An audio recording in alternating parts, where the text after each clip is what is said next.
Ya pemirsa, kembali lagi dalam 30 Minutes with Kemendagri dan masih bersama dengan kedua narasumber saya, Dr. Indro dan juga Bapak Bahtiar. Kita mungkin lebih ke Pak Indro terlebih dahulu ya. Kita akan ngobrol lebih berbicara mengenai lebih lanjut, membahas mengenai virus COVID-19. Nah tadi kan Bapak sudah menjelaskan bahwa sebenarnya berjemur atau misalnya ada juga saya kemarin tuh dikasih tahu Pak lewat pesan berantai gitu, katanya kalau misalnya mengkonsumsi makanan-makanan panas juga katanya bisa turut mengambil peran dalam membunuh virus COVID-19. Apakah itu benar? Jadi satu hal yang harus kita pahami mengenai virus adalah dia selalu ada di dua tempat, di luar tubuh dan di dalam tubuh. Di luar tubuh itu nanti bisa dimusnahkan dengan berbagai macam pelarut lemak seperti yang tadi dibicarakan. Nah, bagaimana caranya kita nangani kalau sudah masuk ke dalam tubuh kita? Virus hanya bisa diatasi oleh antibodi. Imun ya? Ya, antibodi diproduksi oleh tubuh kita sendiri. Dan antibodi akan diproduksi 7 hari sesudah terkena infeksi. Jadi misalnya sekarang saya kena gitu, saya akan batuk, pilek, dan kemudian nanti akan demam. Dan akan mengalami kesakitan antara 0 sampai 6 hari. Tapi di hari ke-7 antibodi sudah mulai keluar.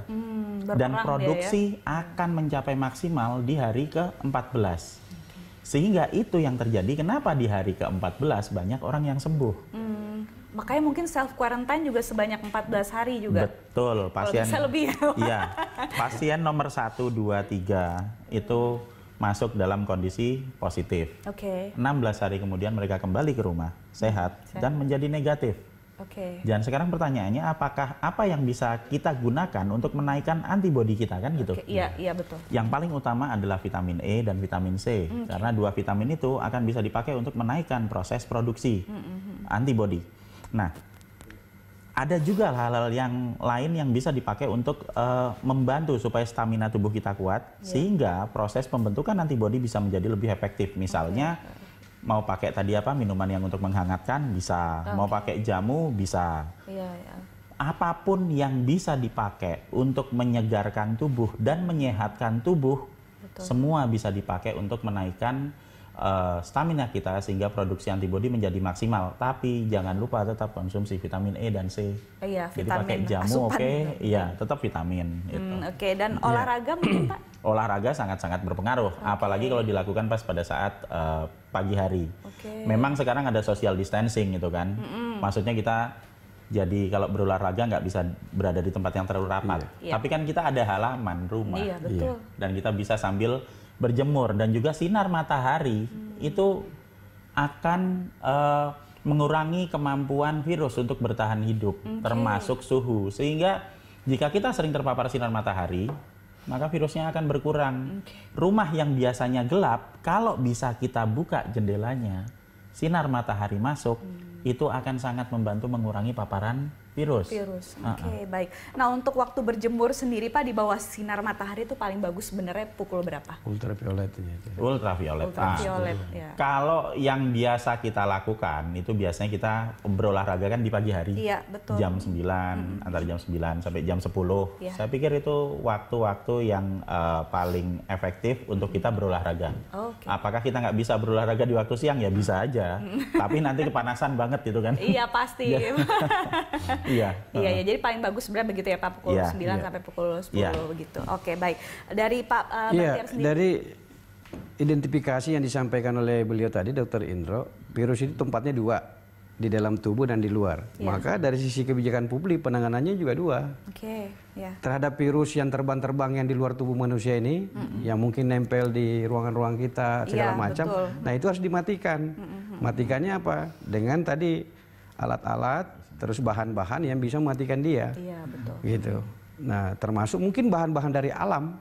Bahan-bahan alam dalam apakah yang empon, Pak. Kalau sekarang yang lagi terkenal istilahnya empon. Bahan-bahan dari alam mungkin ahli lainnya biologi mungkin bisa menjelaskan. Mungkin kan mungkin yang tidak punya sabun bagaimana? Ya kan, kalau di kampung tidak punya sabun, mesti ada bahan dari alam mungkin yang biasa selama ini bisa melarutkan lemak, itu mungkin bisa digunakan gitu. Nah, kalau misalnya di desa itu bagaimana Pak? Misalnya ada masyarakat yang belum mengenal sabun atau akses mereka untuk mendapatkan sabun misalnya sulit gitu, apa yang kira-kira bisa mereka lakukan? Kita meskipun ini kondisi khusus ya, di mana kita tidak punya sabun, Tapi untuk kondisi darurat, misalnya kita harus fokus ke struktur virus yang terdiri dari lemak.